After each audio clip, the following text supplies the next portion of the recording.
Why do I love Hale Appleman so?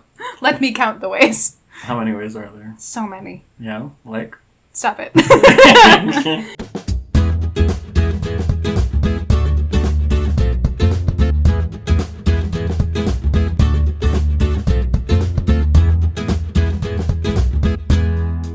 How many podcasts has it been since we mentioned Hale Appleman? The count is now at 0. It was at 1, and now we're back at 0. It has been 0 podcasts since we mentioned Hale Appleman. Should that be our t-shirt?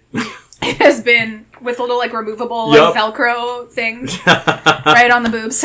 On the boobs. Yep. Welcome back to the Fic List, everybody. That's the intro.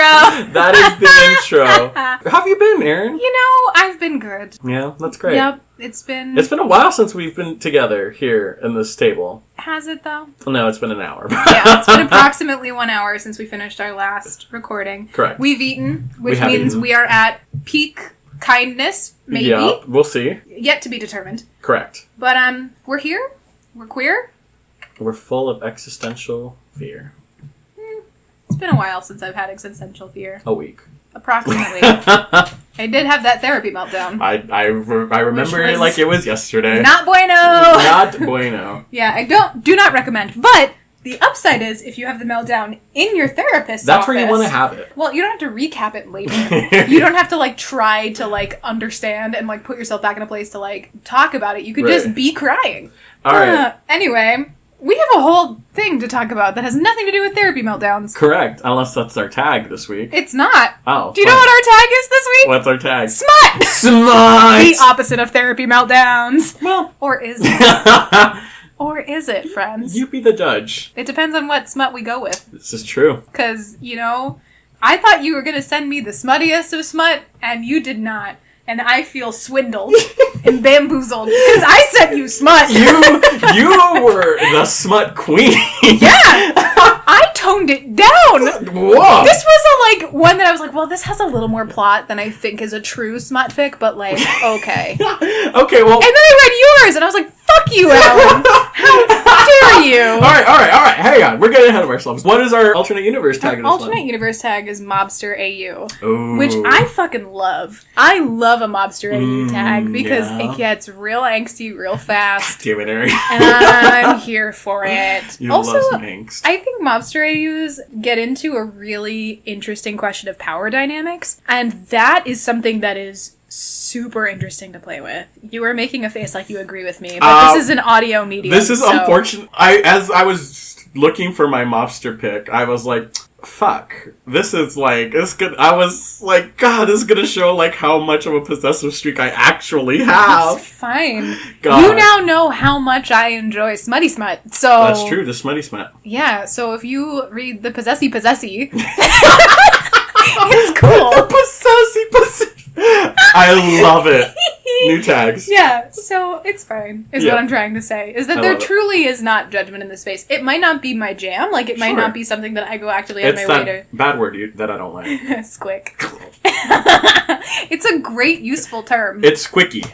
It is. It's great. Great. So... Why don't I start first? Okay. Great, so the smut fic you sent me is called The Ways We Fit Together, which honestly, as a smut fic, you're like, all right. I know where this is going. Yep. And you're correct. It's not wrong. Nope. It's written by Portraitofemmy, who's one of my favorite writers. Oh, wonderful. Absolutely fantastic. Follow her on Twitter. She is so talented. Like, really, like, all of her stuff I think is great, which is why I sent you one of her pics. I love that. It is what fandom is this again? I have trouble remembering. I don't know. It's a new fandom. And by new, I mean not new at all. The Magicians! God damn it, Erin! It is the Magicians again! Erin! I told you I was hyperfixating. Dear Lord. Hold on. Do you remember that glorious episode where you didn't do the Magician's fic? Yeah, the one. The one. I gave you one. That was all I committed to. I'm obsessed, man. Oh, boy. And I think, honestly, until it's done, I'm going to continue to be obsessed. I mean, yeah, that's fair. I'm just in it now. I get it. I've been dragged into this hell. Honestly, every time I read a Quelly, I feel like I'm like, hey buddies, I'm back. Are you okay? Yeah. The answer is still no. Yeah, I am eating popcorn in the background of their narrative. Yeah, it's a lot. So, The Ways We Fit Together, it's an archive of our own. The summary reads, the thing is, sex is a good way to pass the time. Sex is good in a pure base animal way. It's a thing his body wants. Another body, warm, close, wet, tight around him. Elliot had missed sex in the year before Quentin kissed him on the mosaic. He's missed solid masculine bodies for longer than that.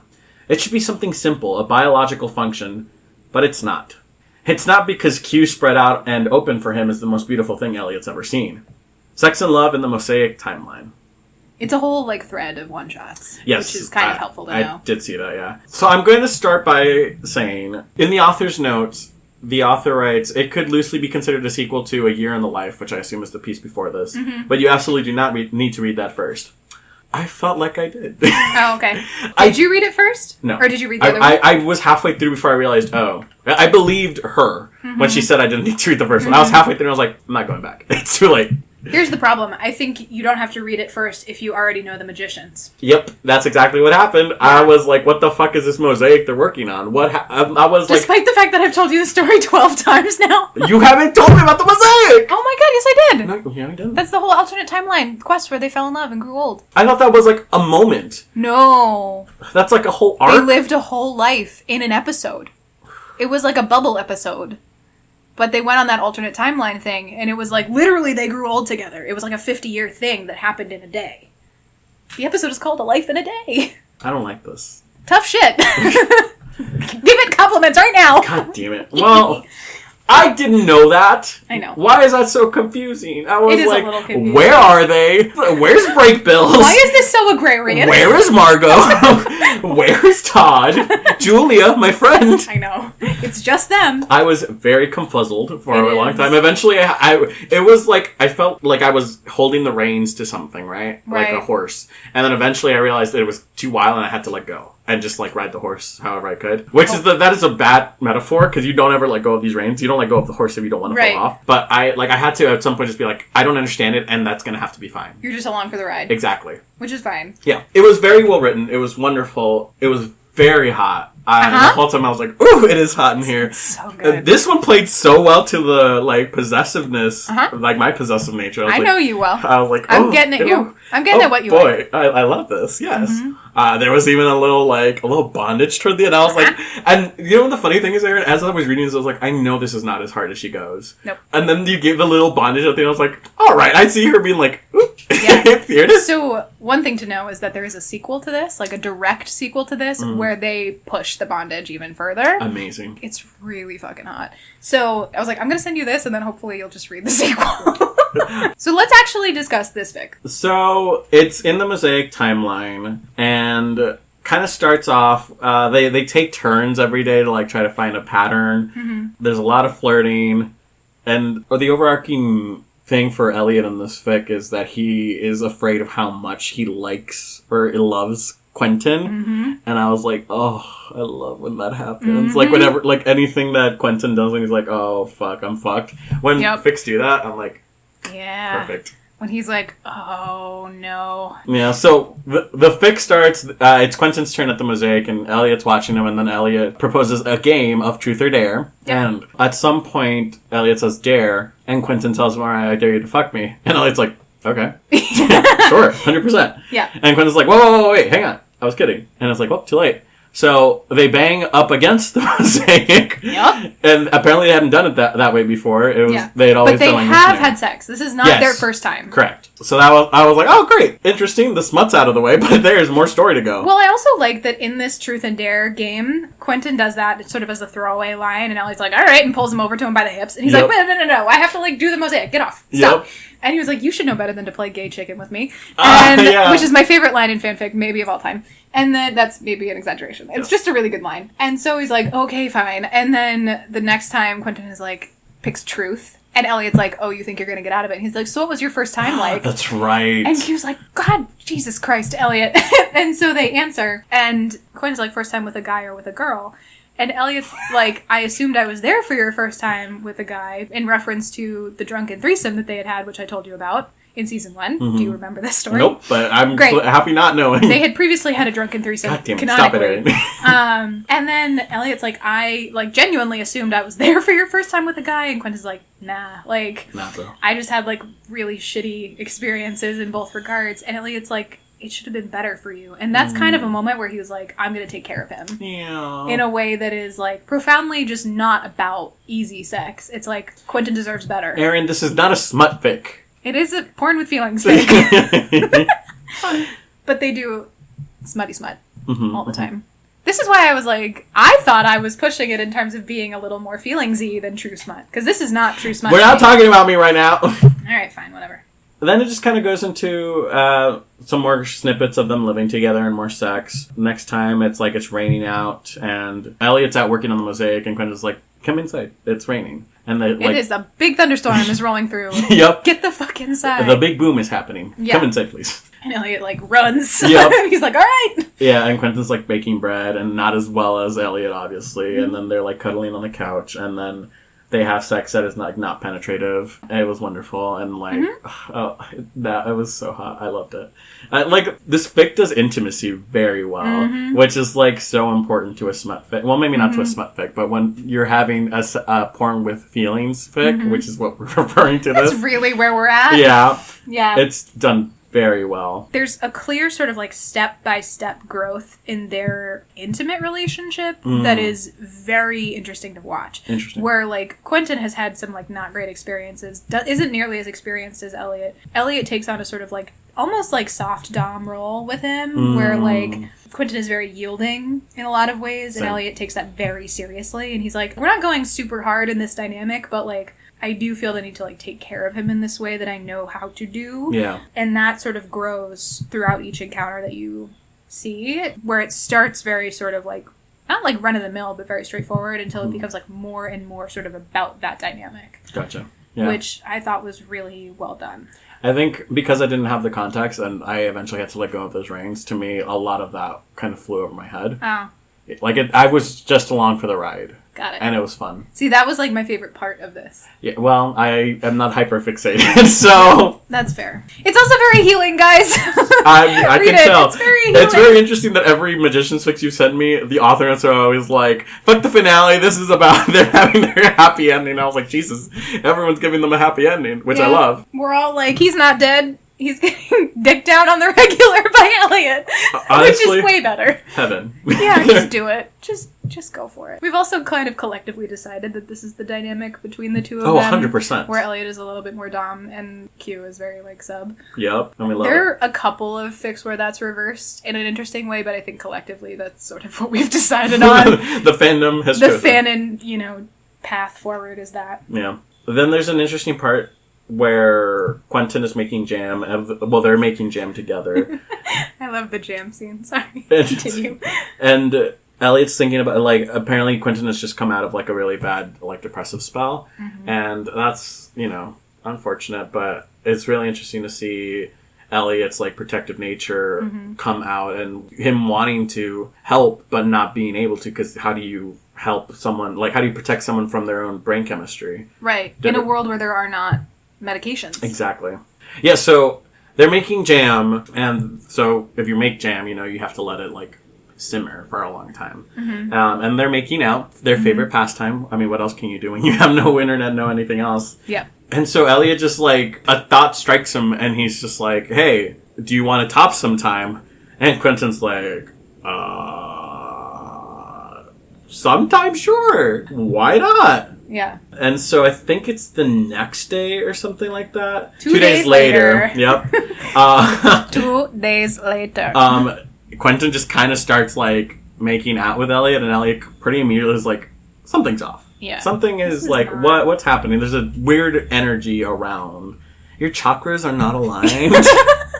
Your aura is off. Yeah. I have questions. It's a little muddy. Well, do you want to talk? What's going on? But in all seriousness, what's happening? Yeah, like, Elliot is confused, and Quentin's like, it's obvious that Quentin is, like, having performance anxiety. He doesn't know what to do. So Elliot's like, hey, are you okay with what's happening? And Quentin's like, yeah, well, I figured I could try fucking you now. And Elliot's like, Oh, yeah. And he immediately realizes that is the worst possible reaction he could have had. Yep. Because Quentin just, like, shudders down. absolutely closed. And Elliot's like, no. Like, oh, great. Like, okay, cool. Like, let's do this. And, like, kind of lets Quentin lead for a hot minute. Yeah, and Quentin is then having trouble doing, like, the spell that they have for sex. Yeah, so finally he's like, Elliot's just like, all right, stop. Like, you have to talk to me. Yeah, you're not acting like yourself. This is not good.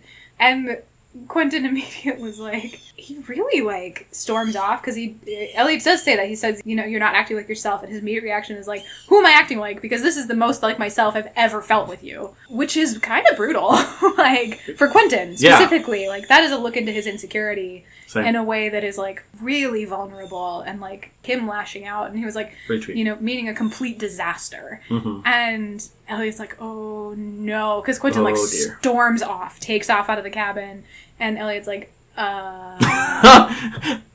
Uh-oh. But he can hear him, like, futzing around outside on the mosaic, so he knows he hasn't lost him completely, but he doesn't really know how to fix it, so he cycles through a lot of, like, what do I do? Mm-hmm. Yeah. That was my favorite vignette in this whole... This one, yeah. Yeah, because I think... Not to, like, jump down your retelling of it. No, please. But it makes me really happy that, like... So Quentin eventually does come back to him. Yeah. And Elliot has made a frittata.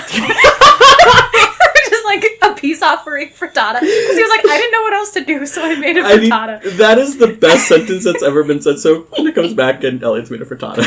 He's like, I guess I just made food. And Elliot's like, okay, you know, we're out of eggs now, though. So, like, that's maybe not great. And they talk, and Quentin's like... You know, they eat, and they just kind of, like, hold each other, and they, like, come down from this feeling. And when Elliot goes to bed, Quentin is on his side of the bed, which is code for, like, we're talking about this. Pay attention to me. Elliot's, like, immediate response is, like, I guess we're not talking about it, and that's fine, because he doesn't do feelings. Yeah. But Quentin is like, nah, we're talking about this. And Quentin's like, I freaked out. And Elliot's like, yeah, I got that. Do you know why? And Quentin is like, I got really caught into my head because I was so worried about making it good for you. And, like, if I'm the one, like, fucking you, then I'm in charge, right? And Elliot says a fantastic line, which is, baby, I don't care what our dicks are doing. If you think that whatever we do together isn't going to be me fucking you stupid, then you're not paying attention. And I was like, Elliot! He went there. You beautiful, beautiful man. True. And then he basically walks Quentin through topping him, and it's super romantic. And it's beautiful. Yeah. It, lovely. Like, goes really well. Like, it was nice to see a smut fic that talked about the awkwardness sometimes. Well, yeah, when it, like, doesn't go well. Like, when it's not easy. And you have to fight for it in some ways. And I also really appreciate the power dynamics of, like, Elliot saying, well, yeah, I'm gonna bottom, but I'm still in charge. Yeah, and that works for us. Yeah. And that comes from a place of, like, trust. Because Elliot has to trust him, too. In, like, reciprocity in a real way. So I thought that was a really wonderful... I did like that. Real life sort of... This is always, like, a landmark when you're reading, like, long fics. Mm-hmm. Where, like, and they've been having sex and it's always been the same dynamic. And then eventually they're like, do you want to try switching? And then you're like, they're in love. Something has happened. Exactly. Like, it's monumental. Goodness. Yep. Yeah. That is a really good one. You're right. I love the frittata. The frittata that lived in infamy. It saved their marriage. Honestly, God. And then the last vignette is the BDSM one, where it's like super light bondage. Yeah. Super light. It's alright, intro to BDSM. Quentin's first time being tied down. Baby's first bondage. That's true. It is. It's Quentin's first time being tied down. Yeah, and he loves it. And honestly, we love it. We love it. It's so good. Well, I love that Elliot had to go buy rope for a perfectly normal reason, which was to make a clothesline. Mm-hmm. And then he goes and, like, is browsing the selection of options, and he finds a really soft version of rope, and he's like, cool. Can I have that one? And the person's like, yeah, sure, fine, whatever. So he comes home with it, and he's like, hey, Quentin, I have rope for the clothesline. And then Quentin's like, great. And he's like, I also have other ideas. And Quentin's like what? And he just, like, loops the, like, rope around his wrist, and he's like, that's my idea. And Quentin is like, fuck yeah. I am down. I'm here for it. And he was. And he was so down. And they talked about it first, which I thought was, like, really great. And showing the sort of, like, you know, Quentin was like, I've never done this before. And Elliot's like, well, I have done this before. I have found it super overwhelming in the past, so it's not something I do very often. But I would like to with you, because I trust you. Right. And so they're sitting at the table, and he's, like, practicing knots on Quentin. And Quentin first is like, oh, this is fun. Yeah. And then slowly he's, like, falling into what I would call, like, subspace. Yeah. Where he's very, like, into it. And he's like, oh, this is cool. And Elliot's like, I knew it. We I were right. fucking knew it. And he was like, I knew this is where this was going. And the collective Magicians fandom were like, I fucking knew it. Yeah, and everyone's like, we knew this was what Quentin wanted this whole time. He actually makes him, like, cool off a little bit first and is like, we're gonna go eat dinner and, like, sit. But Quentin keeps, like, side-eyeing the rope, like, Yep. Now? We play now? And Elliot's like, all right, go to bed. And he, like, bolts. Yep. And he's like, great! And he goes. And they just have really sweet bondage sex. It's lovely. It's deeply sweet. I love it. So, yeah. This is good. To me, this is essentially like a lot of vignettes of them having sex and like in this timeline, of which I have no context, so it's hard for me to give you a summary. It's very well written. The emotions are lovely. They're very well fleshed out characters. It's incredibly hot. I'll give it a 3.5, and I think that's just based on my experience with it, not because of like the way it's written. It's written very well. It's very beautiful. Yeah. I know we don't both rate them, but for me, this is a solid 4.5. So please we do not rate them. If you are a Magicians fan, if you know the context of Quentin and Elliot, and if you're looking for really nice Quentin and Elliot smut, check out Portrait of Emmy's work, particularly this thread, although there are multiple fics that she's written that are really, really great in terms of like having this dynamic, which are made better if you actually know the show. All right. Let's talk about the one I sent you. Alan sent me It fanfiction from It Chapter 2. Is it Chapter 2 specifically? No, it's specific to the new movies. It doesn't really matter. There's no timeline. It's alternate universe, so it doesn't... It's AU. I chose to think of it as Chapter 2 because it's about adult versions of the kids. Yeah, well, I mean, in Chapter 2, they're like 45, where I hear they're like 20s. Got it, so it's in the middle. Chapter 1.5, if you will. It was important to me that it wasn't the children. No, it was not. Because, again, smut tag, I didn't want it to get weird. Oh, yeah. So, when I saw in our little Google Doc that Alan had sent me It fic, I commented back, and I quote, prepare to get fucking murdered for sending me It fanfiction. And, alright, so this was at night, right before I went to bed. I saw the email notification for her comment, and I was so upset. I was like, how dare she, like, judge my pick before even reading it? I was like, how, the amount of Magicians fanfictions I have read for her, how dare she? I was ready to, like, throw down, and then I woke up this morning to an addendum. And I had wrote in an addendum, which was, I incorrectly assumed that this was going to be Pennywise's pick. So you are on temporary reprieve from being murdered. So I am issuing a formal apology to Alan Gonzalez Business for assuming that you had sent me Pennywise smut fic. I appreciate and accept your apology. Because I was going to be really fucking angry if it was Did you forget one of the core values of our podcast? I know, which is to not send crack when we don't, or like weird and stuff. Mm-hmm. So... good news, friends. It's not Pennywise. It is not Pennywise. Pennywise is not even in this. Nope. Which is ideal. Yep. It's really about Eddie Kaspbrak and Richie Tozier. Yeah. The title of this fic is called Heart Made of Glass, parentheses, My Mind of Stone, end parentheses. The author's name is Reddie, Reddie, for love. I'm assuming this person really likes Eddie. Well, it's... and Richie. Yep, that's the ship name! From It. Full disclosure, I don't really know It as a story. I know the rough outline, and that's enough. I do not like horror movies. I don't watch them. Yep. For someone who co-hosts a Spooky Things podcast, I am a remarkably baby about all things blood and gore. So I'm coming at this with a very basic outline of understanding for this thing. The summary for this fic says...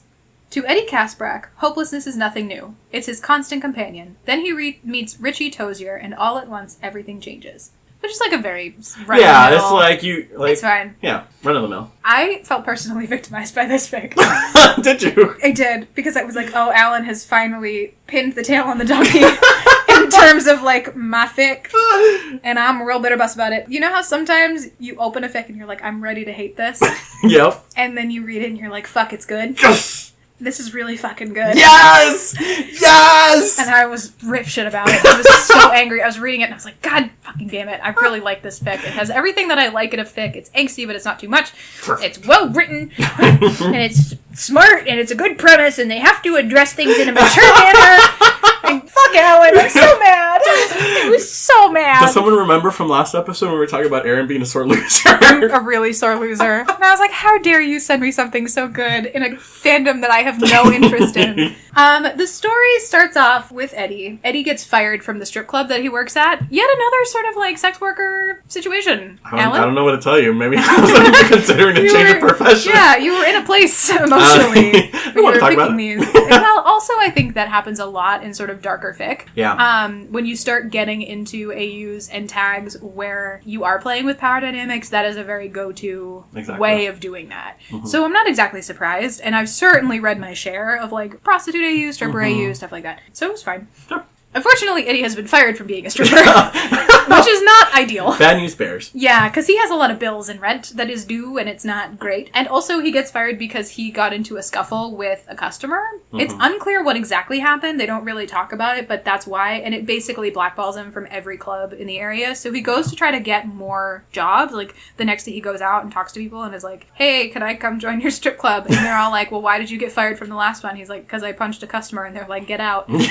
So he's in a really desperate place. He talks about how, you know, his parents died when he was young. Wow. His dad first and then his mom later when he was like a teenager. Correct. And then he spent the latter sort of half of his childhood in foster care, barely graduated high school or didn't even graduate high school, has been like a prostitute in the past, has decided he doesn't want to do that again. So the stripping is like fine for him, but it's like, obviously he's living a life that he does not like. Right. But he doesn't really see a way out, and he's really just kind of defeated and burnt out. And then the empty apartment next to his is rented by this guy named Richie Tozier. Eddie and Richie like meet, and they meet because Eddie is literally on the run from his landlord, who is like demanding his rent. And Eddie gets out of the elevator, and Mr. Perkins, his landlord, is like, hey, you owe me rent. And Eddie just like runs.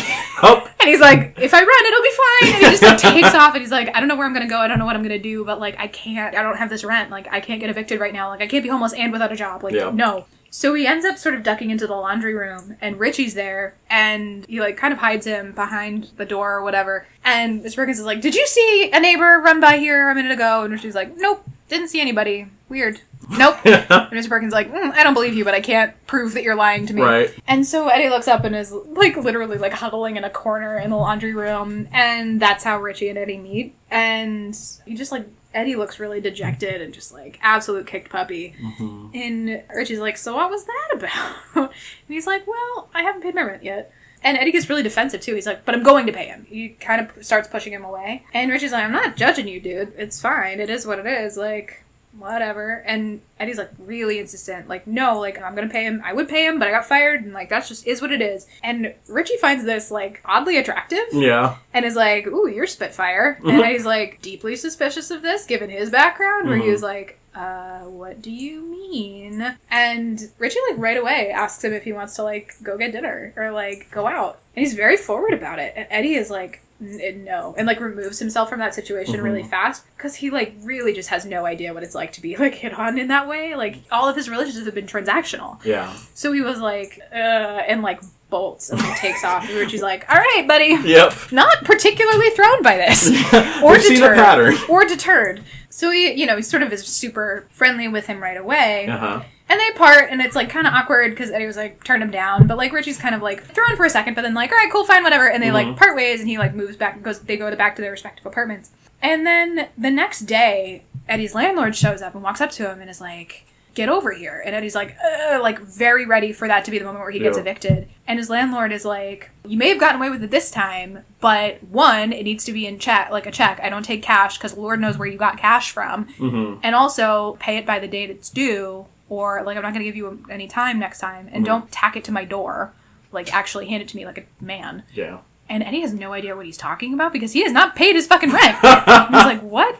So he, like, thinks about it for a second. And he kind of just takes it for what it is. And he's like, okay, like, temporary reprieve. Not going to fuck this up for myself in this moment, but, like, what is happening? And then he looks over at Richie's door. And he's like, there's only one other person who knew how much rent I owed. Yeah. It's this guy.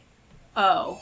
And he is consumed with anger because to him, it's a moment of Richie basically putting him in debt for something. And in Eddie's experience, the way that you pay that debt is through some sort of sexual favor. Right. And he was like, oh, she doesn't have actually interest in me. Mm-hmm. He was paying in advance. So he goes and, like, shoves Richie and, like, has a, like, fight with him where he's like, well, where do you fucking want me then since you've already bought me? And he's really mad about the overstep. And fair. I think that, like, I think that's a perfectly fair. Like, I would feel very weird if someone did that for me. Yeah. So they have this whole, like, fight.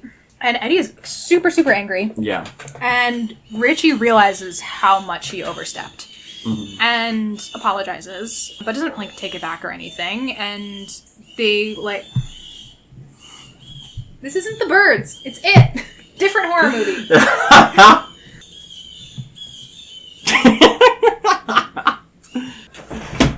So, the, still loud.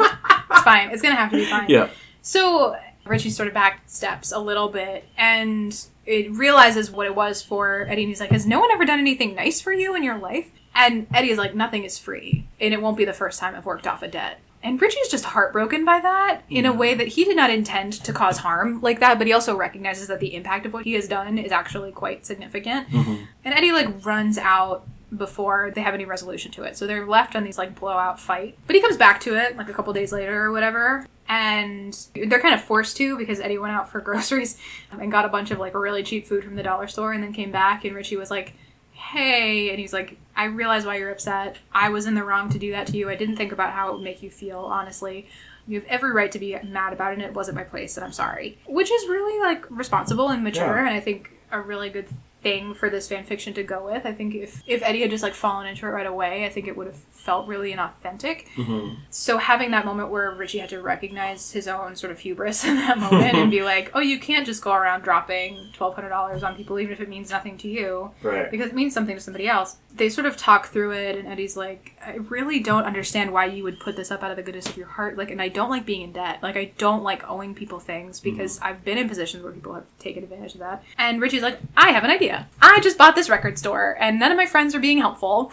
So why don't you, like, give me a couple of days of your time in terms of helping me set up this record store and then we'll call it even. And Eddie's like, that is maybe the best version of paying off this debt that I could reasonably hope for. Yep. Given the situation, so okay. So they set a time and they're like, all right, tomorrow 9 o'clock. So they go to the record store, and Richie's super nice about it. So he's like, I got you hot chocolate because I don't know what kind of coffee you like. And also, like, I'm super nice to you. And also, I'm a little flirty all the time. He is. Super flirty. Love it. And Eddie starts to open up, and you realize how sarcastic he can be, which is delightful, because he is somebody who's been beaten down so much that, like, he doesn't feel comfortable doing that until he's reached a point of, like, comfort with somebody. Yeah. But he very much is, like, a little sassafras to Richie, and it's, like, starts to, and Richie's delighted by this turn of events. And he's like, yes, he can give as good as I can get. And it's fantastic. So they kind of, like, work together, and you start to, like, learn a little bit about Richie in the record store as they're closing up. And it kind of becomes clear that Richie's never actually had a job. Like, he's not. He's, like, a bougie little, like, he's a trust fund baby. Yeah. Like, he got this thing because he has a lot of money, and he doesn't really know what to do with it. So he keeps going and, like, looking at records and setting up the music and, like, DJing. And he's like, so do you have a broom? Like, we need to dust? We need to clean? We have to clean this first before you do anything with it? And Richie's like, oh, yeah, cleaning! That's a good idea. And he's like, Jesus Christ. He also, like, just bought records wholesale, like, and they're all just mixed together in a box, and then he's, like alphabetizing and organizing by genre. Yeah, so it's, like, a whole thing where you realize that Eddie knows how to, like, actually do work. Yeah. And Richie clearly comes from privilege, and that dichotomy is sort of interesting. Richie's friends show up midday, and they're like, wow, you guys look cozy. Like, this is great. Like, we're Richie's friends. Hello. Super cool. And they're like, wow, this looks really great, and, like, it's a whole thing, and, like, that looks cool, and do y'all want to get pizza, and we can keep working on this thing?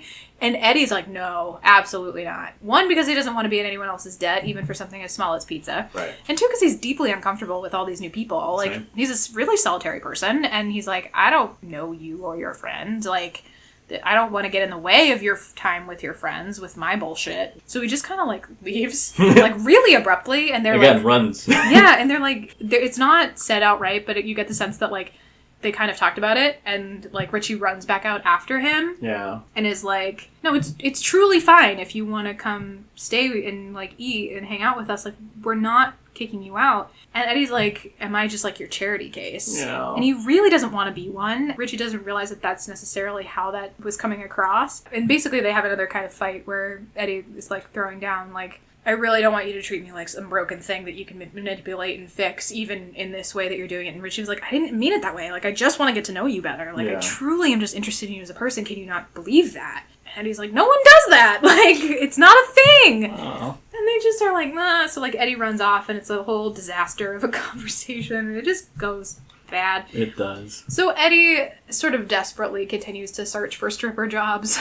And he doesn't want to. Right. But he goes, and he can't get hired by any clubs. But one of the club owners is like, well, talk to my friend who runs private parties. Mm-hmm. They don't care what you're like as long as you can dance and keep your mouth shut. Right. So he ends up doing that. And Eddie's like, he feels really gross about it. It turns out okay. Like, nothing too bad happens. He manages to sort of dodge the worst of it. Mm-hmm. But he just feels really grimy in a way that he hasn't in a while. And, like, isn't super okay. And he bumps into Richie in the building.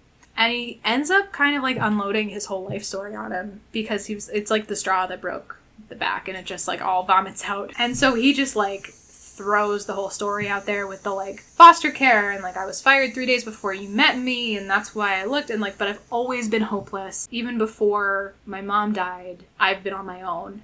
You wanted to know, and this is me. Yeah. And Richie's like, but that's not who you are. That's what's happened to you. Like, I think you are actually delightful, and I like you as a person. And Eddie's like, you don't have to, like, pretend to like me. And that's when Richie sort of reciprocates and is like, I'm a trust fund brat from LA, and I've never worked a goddamn day in my life. And, like, I promised back when I first got access to my trust fund that I wasn't just going to squander it. I was going to use it to help people. And Eddie's like, that's the moment that sort of, he's like, I want more for myself, and I want better for myself, and I want to have hope for once. And Richie's like, let me help you.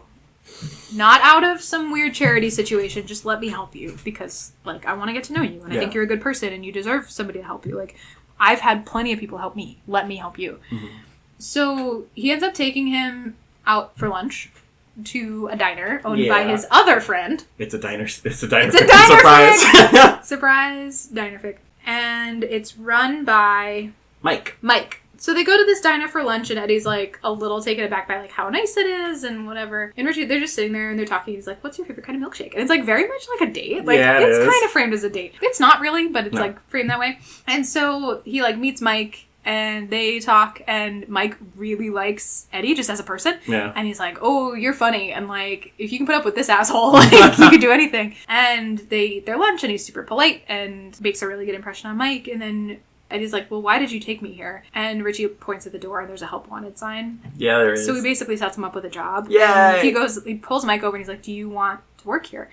And Eddie goes like, I don't have any experience. I don't know what this is. And Mike is like, I've seen all I need to see. Let's do a 2-week trial period. See if it works out. And if it doesn't, no harm, no foul. But I think you'd be great. If Richie trusts you, I trust you. Which is, like, super kind and generous. I also loved... I was very worried that the way that this author was going to do this is that he was going to get a job at the record store. Me too, yeah. I thought that's what was going to happen. So glad that that didn't happen. Yeah. Because I think if that had happened, and if they hadn't addressed it, I think it would have been a really unhealthy dynamic. Right. Because Eddie is so concerned about not owing Richie. And I think if you work with someone, if they were then to, like, have a relationship, it would have soured the whole thing. Right. Because then it would have been a whole, like, owing question again. That's a good point. So I loved that Richie either recognized that or just, like, knew that that was a bad idea and had him work somewhere else so they could have a relationship. It was so smart. Yes. Well done. Good job, Ready Forever.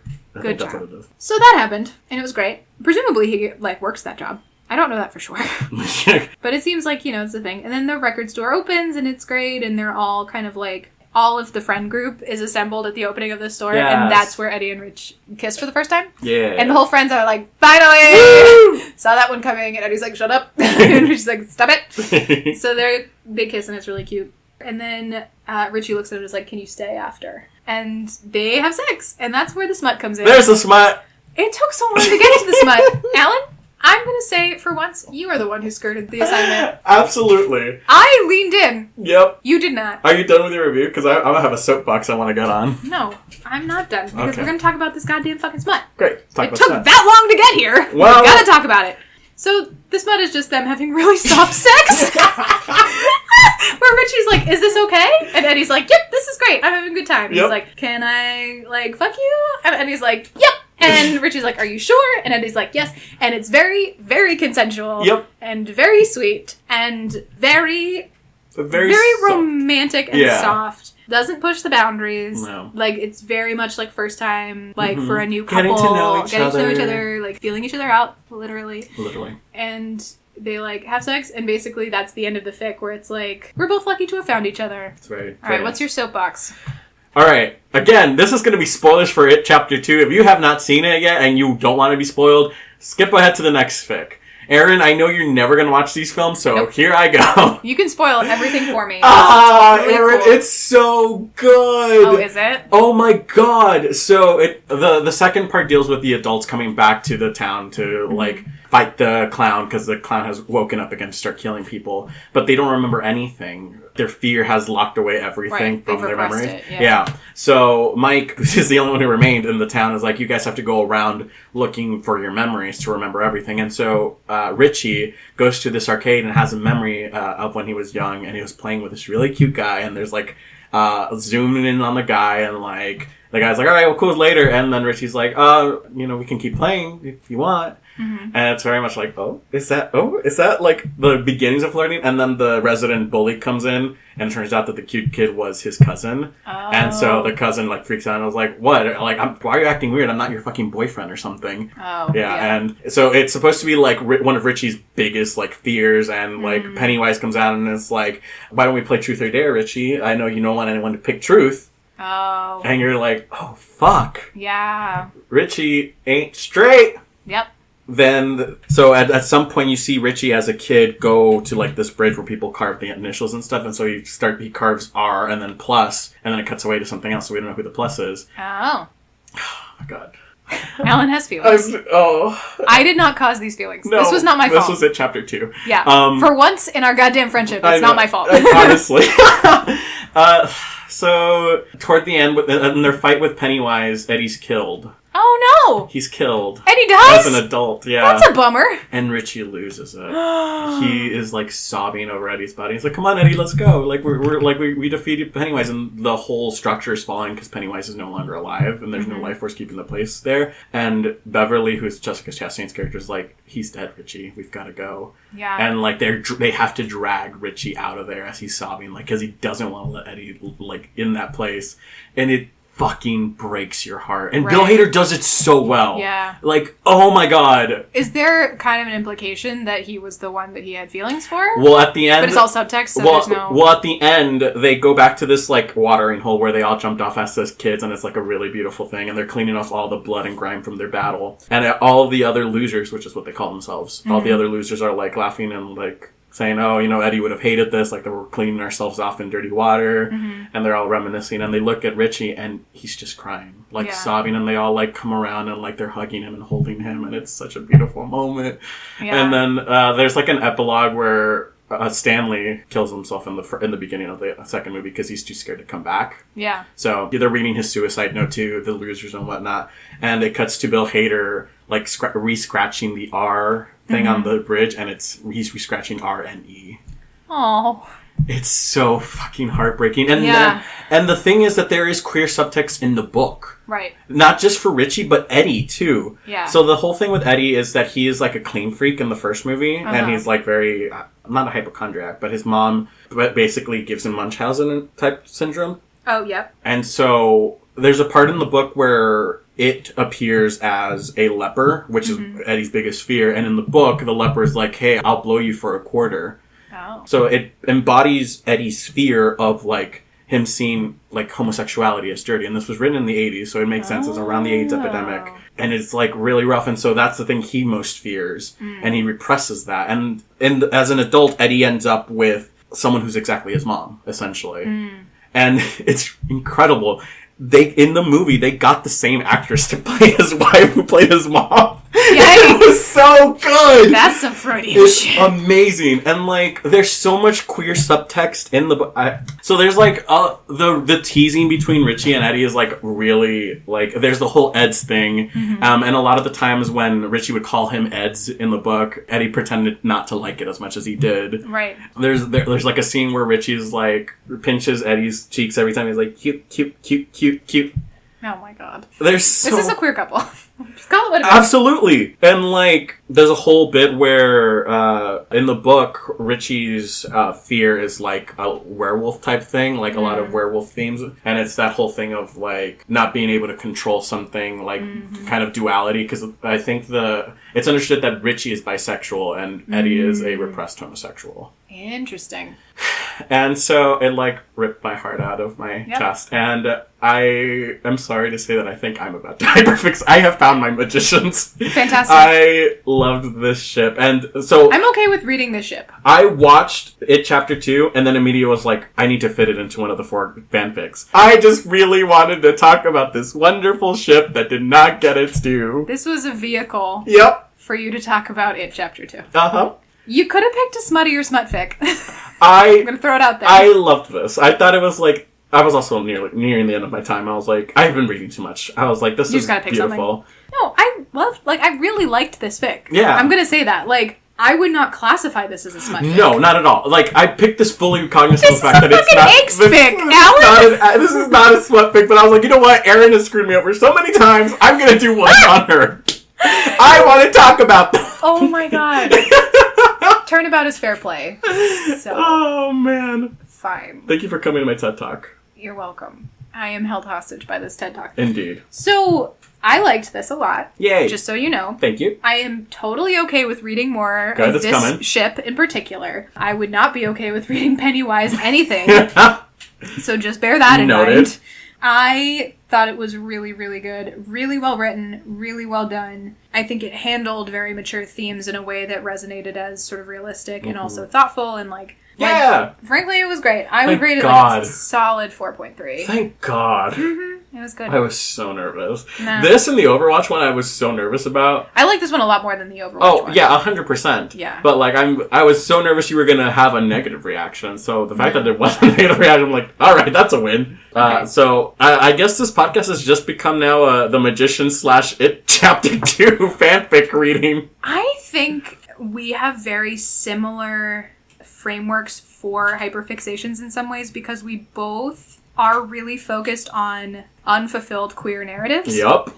In a very real way. Yup. In a way that I think to both of us feels very important and very, like, personal. Yup. Where, like, I was personally victimized by this and I'm mad about it and I have feelings. So I feel like, I mean, it makes perfect sense to me that the two of us... Because I have been seeing articles and stuff where I was like, I kind of laughed because all the headlines were like... Oh, Pennywise is not the gay ally? Well, yeah, it was like, it is surprisingly anti-queer. And I was like, yeah, it's it, guys. He's a fucking murdering clown. Of course he is. God. People are... Okay, so, again, you're not going to watch the movie, but the movie starts with one of the most horrific scenes I've ever seen in cinema. Yeah. It's a gay bashing scene. The murder of Adrian Mellon, which happens in the book, and it's the lovely gay couple at a, like, county fair, and then these, like, homophobic pricks see them, follow them out of the fair, and then hold down the boyfriend as they beat the shit out of the other one. Yeah. And then they throw him over the river. I watched it and I sobbed. Yeah. It is horrific. Yeah. And people were so, like, up in arms about it, like, how dare you, like, and all this stuff, but it's like, it's part of the fucking book. Yeah. Like, this is not a surprise. People, like, were up in arms because, like, oh, well, Pennywise, like, people were appropriating Pennywise as, like, a gay icon alongside the Babadook, which was ridiculous because Pennywise was never anything other than a fucking murdering clown. Like, it's so stupid. I'm so angry. I understand that you are having real feelings right now, but also you just very seriously said a thing that was, like, so outlandish. What I do think is a valid criticism, and I think it's important that we talk about it, it's both in sci-fi and in horror, queer representation is non-existent. Correct. So when you're talking about a really brutal murder scene, or suicide of a queer character, or gay bashing, any of those things, that is the only queer storyline that exists in those genres. Right. So it can be incredibly frustrating when you are once again a dead queer for shock and awe, even when it makes sense narratively. That would be the argument I make. To me, it's necessary for the narrative. Right. And I don't think that people see that. Right. Well, I think you can hold both things in truth. Right. I think both of those things can exist without necessarily contradicting each other. That's fair. Because I think actually elements of the magician's storyline, like earlier, like not quite the Quentin one, but like when Elliot had to kill Mike, that was queer violence. Like that was a queer storyline that ended in death, but it felt like a really important narrative arc for Elliot. It didn't feel forced. Right. But you could make the same argument. Yeah. That it was once again like the one queer character having a death thing. True. So I think those two things can exist simultaneously without necessarily contradicting each other, and you can recognize that as a whole a genre falls into certain tropes and still recognize individual narratives as being well done despite those tropes. Nice. Yeah. If that makes sense. Well said. Thanks. Cool. I try sometimes. Every now and then. You know we're only halfway through this. Oh, 100%. Episode, right? Yes.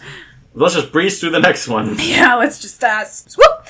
Great. So, AUs. AU. Now, are you all out of things to feel about it, Chapter 2 for now? Oh, for now, yes. Thank you for the addendum. Okay. Great. So, our mob AU, the fic you sent me was And Let Your Colors Bleed and Blend With Mine by elseclack on Archive of Our Own. Mm-hmm. It is a Brooklyn Nine-Nine fic. I knew you were going to drag me. I knew you were going to drag me. I knew you were going to drag me. But it's good. It's the same. You sent me the same two fucking fandoms. Episode 9. I saw it on the doc and I was like, she's fucking with me. This cannot be real. Nope. It's real. Be glad the magician's one isn't done yet, because there's a work in progress that I almost Dear Lord. But I was like, this is the mob AU that is done, that I have in my bookmarks, that I think is really well done, that I think Alan will like, that I have things I can talk about. It just so happens to be Portraitofemmy going my mind. It is what it is. Deep breaths. I'm gonna try to send you to other fandoms the next time, like really hard. But I just, I can't make any promises. So Dear Lord. Be kind to me. Oh man. So the summary reads, in which Jake and Amy are New York's most wanted, or so he thinks. Amy's actually an undercover cop meant to take him down. Except it's a year into the assignment, her fake feelings for him are a bit too real, and she just can't imagine turning over his big misunderstood softie to the feds. It's a fine summary. It tells you what it actually tells you more than you should. Yeah, agreed. So the fic starts with Amy Santiago, and this takes place in January, and she is called into Holt's office. The FBI are looking for someone to infiltrate the McLeans, which is the name of the group that Jake infiltrates, right? In between seasons. Yep. I'm glad I cut that. To infiltrate the McCains, specifically... The McCains? McLeans. As in the senator? You said McCains. Nuh-uh. Yes, you did. Nuh-uh. Play the tape. You sent me to Brooklyn and fix one after another. Shut up. You still said McCain. Continue. To infiltrate the McLeans. Thank you.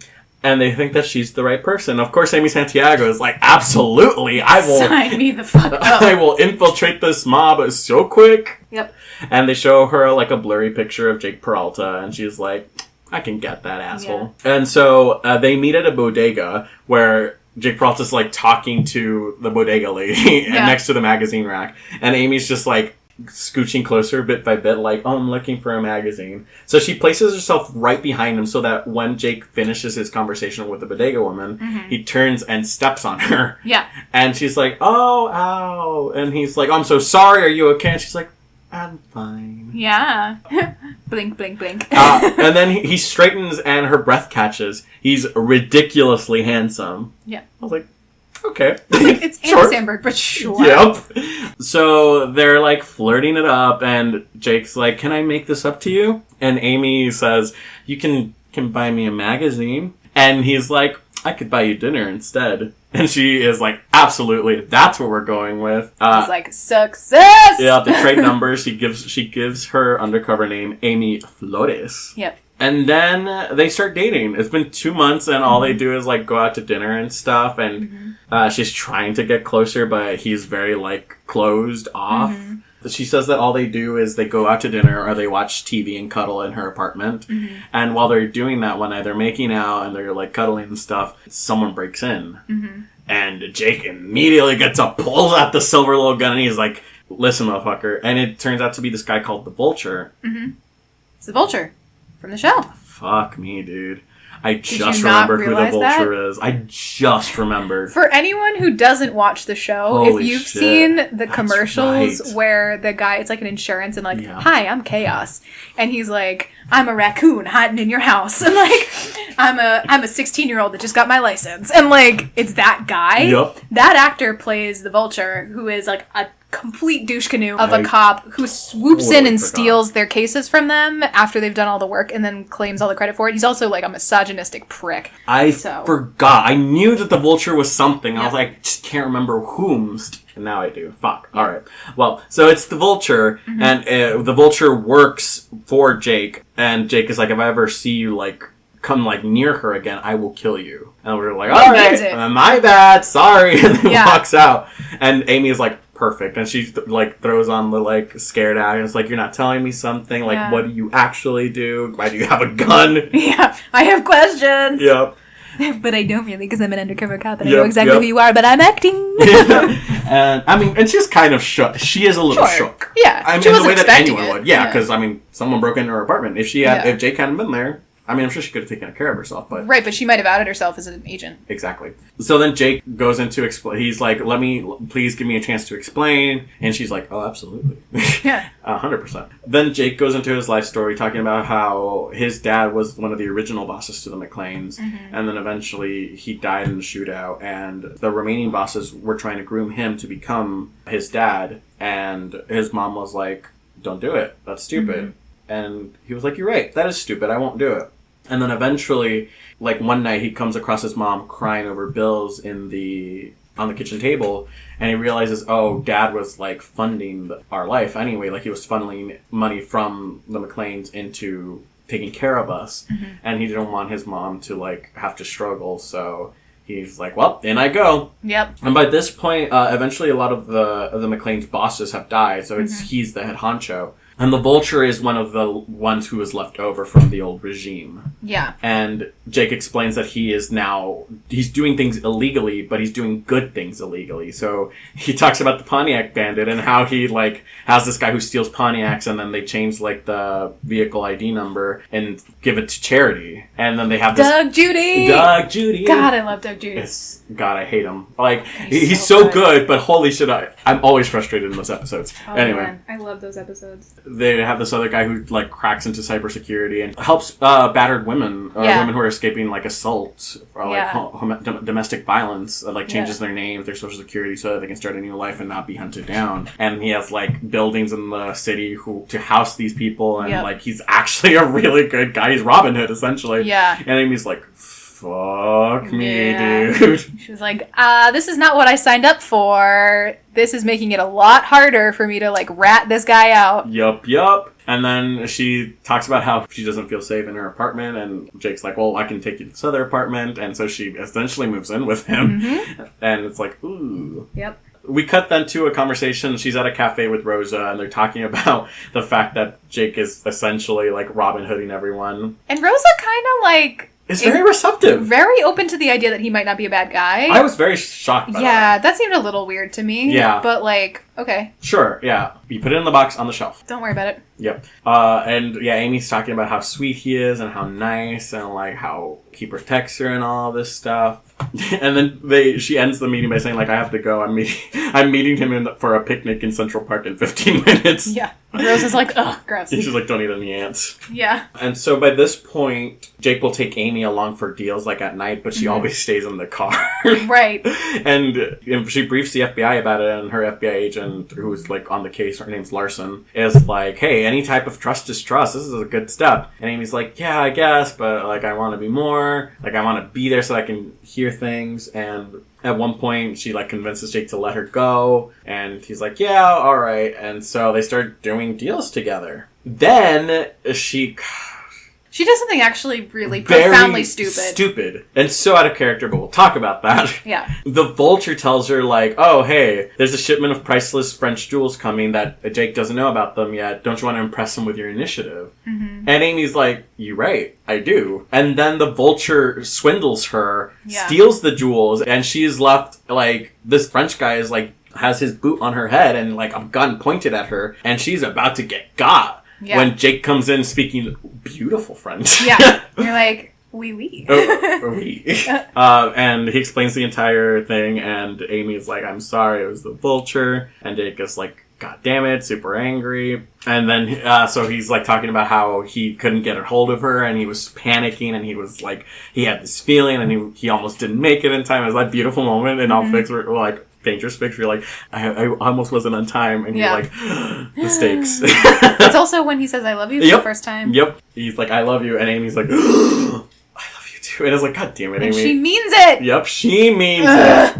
So good. 2 months later, Jake is out of the country. He's in France for business. So Amy has a meeting with Larson from the FBI and is saying, like, oh, he's in France, trying to smooth things over. So it's been a little rocky. It is now November. So she's been at it for 11 months, nearly a year. And Larson tells her, well, you've been deep undercover for a year. We have made no major arrest. We're going to pull you out. Yeah. And have someone with fresh eyes get a new perspective. Thank you for your service. And Amy's like, whoa, what? Yeah. I mean, I'm sure that is because she loves him, but also, like, how dare you take my job? There's, like, equal parts wanting to protect Jake now because her feelings are genuine. Exactly. And also, like, no. Like, it all starts to unravel in front of her. Exactly. So she's, like, very freaked out by that. Yep. So the officer tells her, you've got 5 hours to gather your things, and then you'll report to FBI headquarters by 5 o'clock. And Amy's like, woof. And, yep, exactly like that. Woof. And so she goes to their apartment and calls Jake and has a very difficult phone conversation where she's like, you remember that one time you asked me to, like, listen to everything you have to say before I talked? I need you to do that now. And she tells him the whole story, like, I was FBI, but... Yeah, I was sent in specifically to spy on you. Yep. And try to take you down. I knew exactly who you were when you stepped on me in the bodega. I orchestrated that. And, like, Jake is like, was any of this real? And she was like, yes! She was like, it started off as a diversion, an invasion tactic, but the more I got to know you, the more I understood your reasons for doing everything you do. It got real. Mm-hmm. And real it got. Yep. And so she's warning him, and she's like, look, there's no other reason. I have nothing else to say to you to make it better, but you need to know that they're pulling me off the case. They're sending someone else.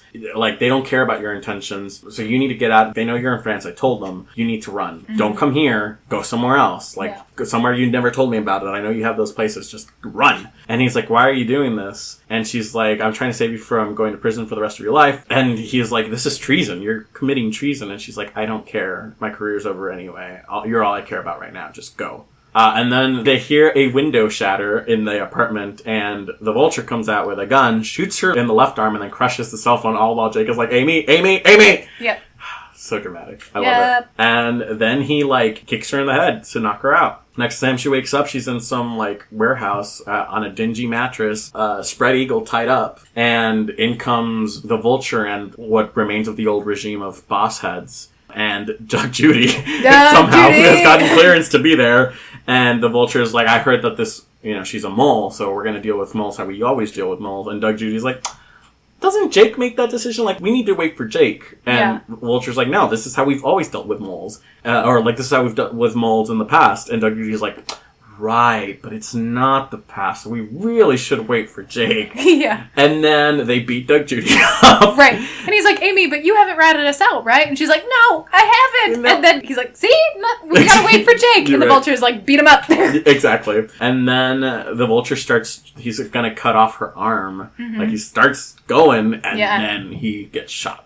And Jake's like, I fucking told you. Yeah, and Jake comes in a blaze of glory to save Amy. Yep, and it's wonderful, and then... So good. Like, Amy's been bleeding out from her head, and, like, the gunshot wound, and now she's cut pretty deep. Deep cut on her arm. And then it's that beautiful moment where, like, no, don't leave me, please don't do this. And then she blacks out, and you're like, ah! And as she's blacking out, she hears the FBI coming in. That's right. Yeah, and so she knows, she knows that Jake is in trouble, but she can't keep her eyes open. Jake gets, like, ripped away from her. And, like, that's the moment that he gets captured. Yep, so she wakes up... A lot at once. Yep. She wakes up to a bright morning in January. She's been asleep for a week in a hospital. So Rose is there to, like, brief her that Jake is in a maximum security prison and, like, all that happened. And Amy's like, I have to find somewhere to, like, save him because, like, it's not fair. It's not right. And Rosa is like, I had a feeling you'd say that. That's why I called someone for you. And she calls Sophia Perez, which Rosa hates with a passion. And it's incredible. Because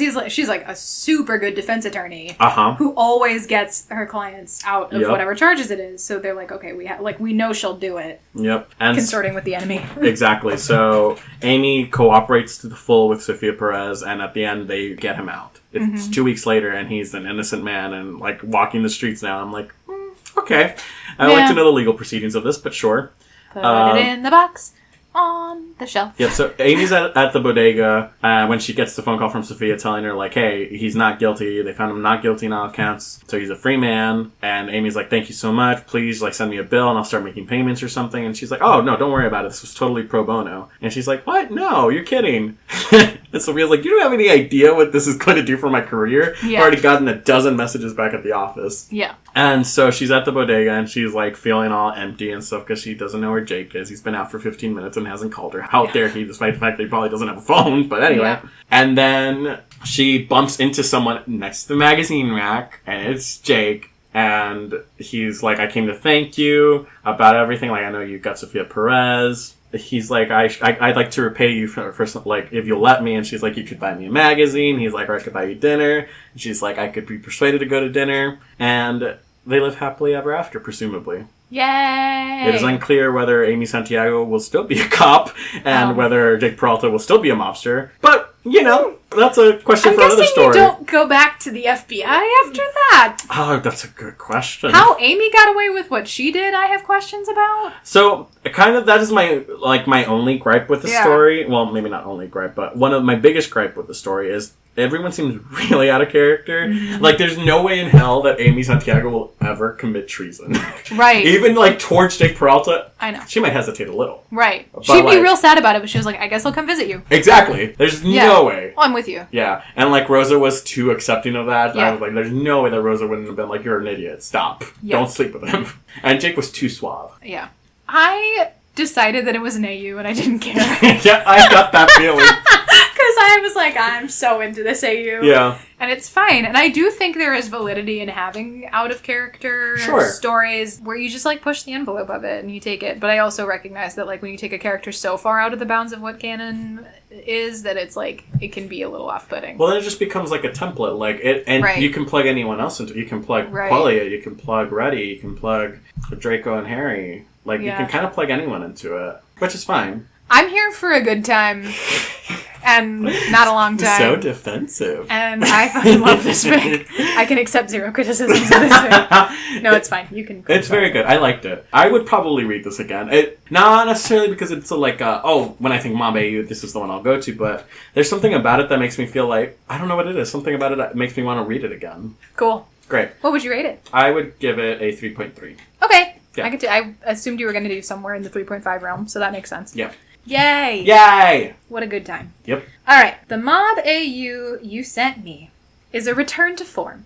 It's a return to a fandom we haven't seen in a long time. It's been a second. For Mr. Allen. It has been a nary a second. It is an X-Men fanfic. We love it. Starring Eric Lensher. Yep. And James McAvoy. Character name, actor person. Yep. Canonically James McAvoy. It is called The Replacement Telepath by WhyMrSpook. We are on a roll with these fucking names today. These author names were killing it. I'm sorry, we peaked at Butt Casino, though. Yeah. Which might have been last episode. We shot our low too early. We did. We went too hard, too fast. Yep. And we never quite reached the same level of success. Yeah. But I'm here having a good time, so it's all good. That's all that matters. The summary of this fic is, I'd like to employ you, Professor Xavier. I appreciate you have a busy schedule, and I would, of course, compensate you for your time and effort. Charles knew he should say no outright and walk away. He was sitting opposite a beautiful but deadly man who could ruin his reputation or get him killed. But Eric liked him, and he could sense it, and he was nursing a whiskey and looking at him like he was a prize. In spite of himself, he found that he wanted to be won over. Which is an excerpt summary. I feel at this point we all know how we feel about excerpt summaries, so I don't have to reiterate myself. It's true. It's not a terrible excerpt to choose. True. It does set up pretty well. The premise is that it is AU, but they still have powers. Yes. So, Charles Xavier is still a telepath. Mutants are still a thing. Yeah, mutants are still a thing. Eric Lencher still has the, metal mutation thing where he, speaks to metal or something. I don't know what he does. I have questions. And Eric is in charge of the mafia. Charles is a professor. Yes. That's quite literally a tag. It says Charles is a professor. And it's true. He is a professor. True. Studying genetics, specifically as it pertains to mutations. You skipped my favorite tag. Charles Xavier has a PhD in adorable. That is a tag that happened. Woo! Also, Bamf Charles. Bamf Charles. So, for all 14 chapters of this fic, yes, there's actually not a whole lot of plot that happens collectively in it. Basically, it starts out with Charles working as a professor. He lives a very sort of quiet, mundane life. He works all the time with his assistant Hank. He never goes. Oh, Hank is a person. Mm-hmm. I'm assuming everybody is a person in this. I don't actually know anything about X-Men. That's okay. Which I still don't, despite all of the times that we've talked about this. I get that. It's fine. So they sort of work together, and he's grading papers, and it's very monotonous and rote. And he is approached by Eric Lencher in sort of a quiet moment on his way home, and offered, not coerced, offered sort of a side gig being his resident telepath. It turns out that Eric had previously had a telepath on his team, Emma Frost, and she had betrayed him. And Eric is concerned because she had basically built his mental walls and wards, which is the magician's word for it, but whatever, to protect his thoughts and memories and plans and stuff. Mm. And he knows that she knows too much, and he needs somebody who is really strong and a really good telepath who knows what he's doing to help him fix his brain protection and just be on his team.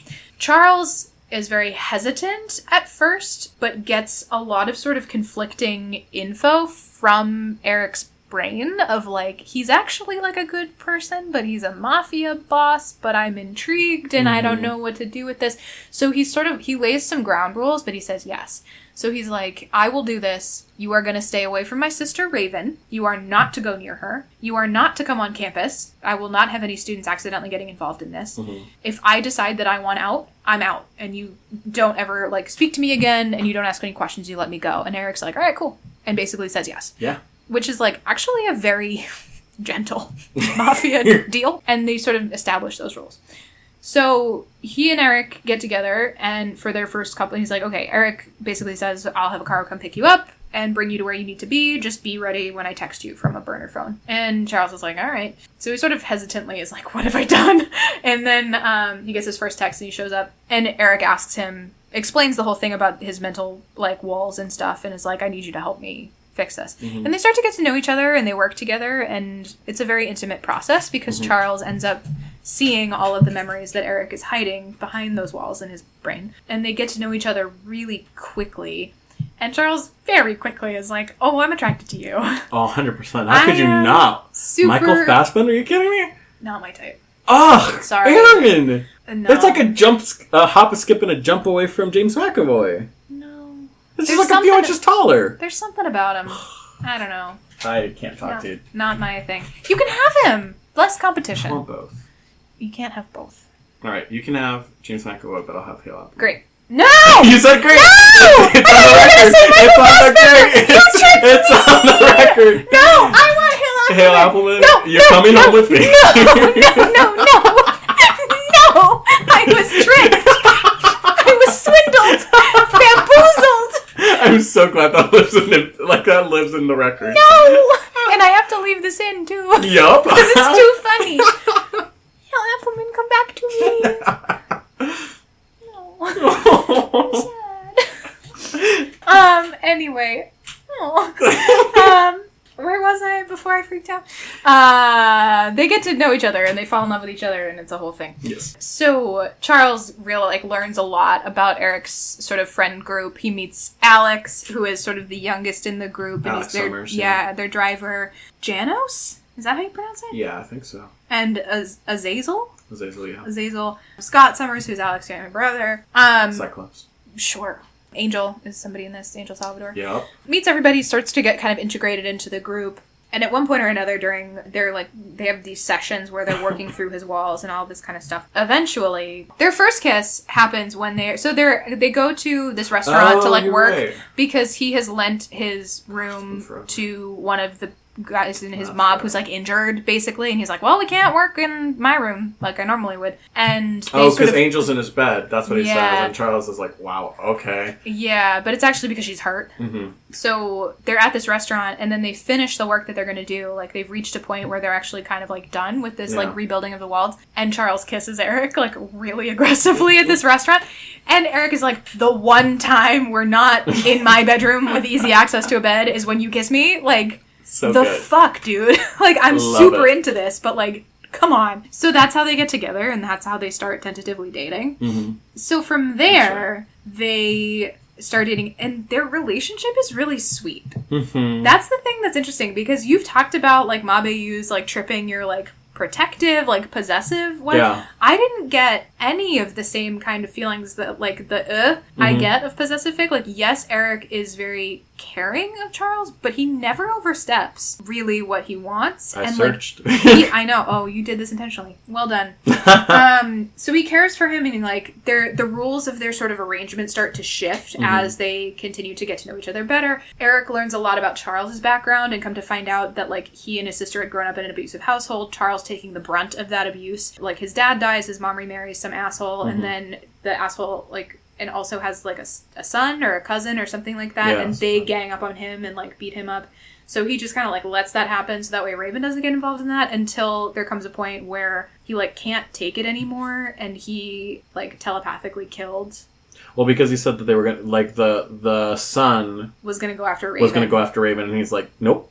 And literally just he says something along the lines of I went into his mind and I turned him off like a light switch. And that is a very revealing moment for Charles, where he doesn't talk to people about that. So he's not quite so, goody two shoes now, huh? And this is the first time that Eric's seeing that side of it. And their relationship just deepens and deepens and deepens. As that's happening, it becomes clear that Sebastian Shaw is after Eric and his group. And they're trying to get at him through Charles by threatening Charles and threatening to go after his family and sending increasingly sort of menacing threats against Charles and stuff. And Eric is doing everything in his power to protect Charles and Raven. And Sebastian Shaw has Emma Frost. Yes. So they're always 2 steps ahead of Eric. Yeah, and Emma knows basically everything there is to know about Eric's group and uses it to her advantage. And she has no qualms being really terrible and being really manipulative. I mean, she's not as disciplined a telepath as Charles is, but she is also more dangerous because she's more willing to use it for torture and evil. And Charles tries to be more pacifistic. And so eventually it all kind of comes to a head in this moment where Charles and Alex and Scott go out Christmas shopping, because he's decided basically, I'm not going to be held hostage in my house because Sebastian Shaw's an asshole. We're going to go out. And it turns out it was an ambush the whole time. And Emma Frost has been... I almost said Emma Stone. Surprise! She's in this one too. Yeah. Emma Frost is actually controlling every person in the store. And everybody there works for Sebastian Shaw. And they capture the 3 of them and put them in a back room. And they're and now you're bait to kill Eric. And so they're oh shit. And that, as the stress of that experience triggers Scott's mutation for the first time, which is very stressful for all involved, because they're close your eyes before you kill everyone. Oh my God. Alex has been working with Hank to try to harness his powers. And so Alex tries to get them out of the situation. He doesn't really know what to do. Eric shows up with all of his lackeys and people, and they have a showdown in this store. Alex throws a laser beam out of his chest or whatever at Sebastian Shaw. It gets redirected at Damien, who's a guy in this. Yeah, Darwin accidentally kills one of their own, has a little meltdown. But ultimately, they get Sebastian Shaw on the ropes. Charles gets inside of his head and pins him in place. Yeah. They kill... So Emma Stone is killed. Emma who? Emma, no! Emma Stone is dead! Long live Emma Frost. Emma Frost is killed in this sort of battle. They get Sebastian Shaw on the ropes. Charles gets into his head, and he throws an instruction telepathically to Eric, and he's do it, shoot him. While I have him frozen, you have to kill him. And Eric's I'm not going to shoot him in the head while you're in his head. That sounds like a bad fucking idea.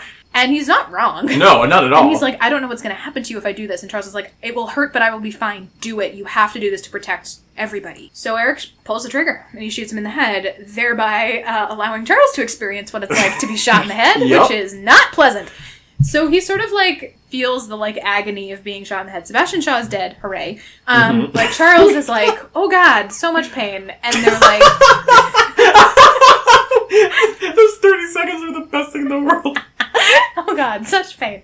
And then he's like, I'm gonna pass out now. So he just like kind of hits the floor and is done. And then he wakes back up. He survives. Nothing happens to him. Mm-hmm. Like, he's in a lot of pain, but it's no permanent lasting damage. Alex feels really guilty for having thrown the energy blast that killed the friend, so they have to like have a memorial service for him or whatever. Yeah. But really it resolves in that, like, you know, Eric's like, well, the police aren't going to really come after me because we got rid of Sebastian Shaw for them, and I've bought off half of the force anyway, so this is, like, the best case scenario. Yeah. We now own most of this city. I'm a monopoly owner. Yep. This is great. What a life.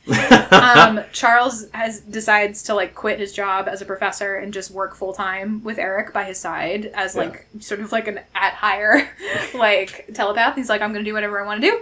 Well, it's also a thing of, like, he realizes how much he likes helping mutants harness their power and train, like when he was helping Alex kind of focus in on with Hank and all of that, so that's what he's chosen to now do. That's how he wants to contribute. Yep, and Eric is like, we can make that happen. And then they just kind of live happily ever after. It ends on Christmas. On Christmas. On Christmas. They have a Christmas, and it's a very cute Christmas. Yeah. And they love each other, and they're very happy. The end. And that's the story. So it's like... That was very succinct. Yeah, I'm trying to be less wordy with my summaries. What I think is interesting about this AU is that it is well written and it is enjoyable, but not a lot actually happens. So, again, not dissimilar to previous AU, I feel like this could have been condensed, and I would have gotten the same sort of punch out of it. I think there's a lot of just sort of like them getting to know each other, which is great in some ways, and then a little repetitive at points. Yeah. I think the characterization's really great. Mm-hmm. I think it's fun to read. It read pretty quick for me. I got it done pretty quick, but enjoyed it and had a good time. Oh, so good. I liked it. Thank God. Again, it was softer than I thought Erin, you were going to go with this. Let's go down my rabbit hole. Like, wait, what's your rating on it? Like a 4.2. Wow. Yeah, it's Holy good. shit. That might be generous. But I it's fine. settled on this pick. I've eaten, so... Holy shit. At least 0.7% of those points is because of food that I've eaten recently. So I'm glad you liked it. Yeah. I also agree. I think that it kind of rambles on. It doesn't really ever... Like, the pacing is interesting, and it never fully hits its stride. It is, once again, kind of a stakes issue. Yeah. Where the stakes are high, but because it takes so long to get through it, you kind of lose... The momentum. You lose the momentum, you lose... Steam. You lose the imperative to solve the problem. Not at all the word I was thinking. What word were you thinking? I said both. Momentum and steam, and they were neither. You lose the sort of, like, impetus to get through it. Nice. And, you know, it's fine. I would read an entire fic of Hank and Alex getting together, though. That is so cute. That's my favorite subplot. They were adorable. Is they sort of fall in love over the course of Hank trying to help Alex have some kind of device to help harness his power, and they clearly are into each other and, like, get together. And I'm like, I would read this entire, like, AU where they just get together and have, like, a really precious romance. I love That's what I want. Yeah, same. I'm glad you liked it. Yeah, it's a good time. Yeah. That's our 4 for today. Yeah, another successful episode. Yep. I hate outros. Outros are stupid. Well, we need them, so... We do. We done. No. Yeah. Aren't we? Oh, I mean, yeah, but, like, that's not how we're ending the episode. We can't just be like, all right, bye. We're done, bye. Yeah. All right, everybody. Yeah, thanks for listening to another episode. We have a Twitter. We have a Tumblr. And Erin loves using both of them. I like talking to people on Twitter because it's fun. Yeah. Even though the tone of my voice does not betray, correct, you know, any sort of confidence that this is not a lie. I do genuinely enjoy talking to people on Twitter, so please add us on Twitter. Yeah.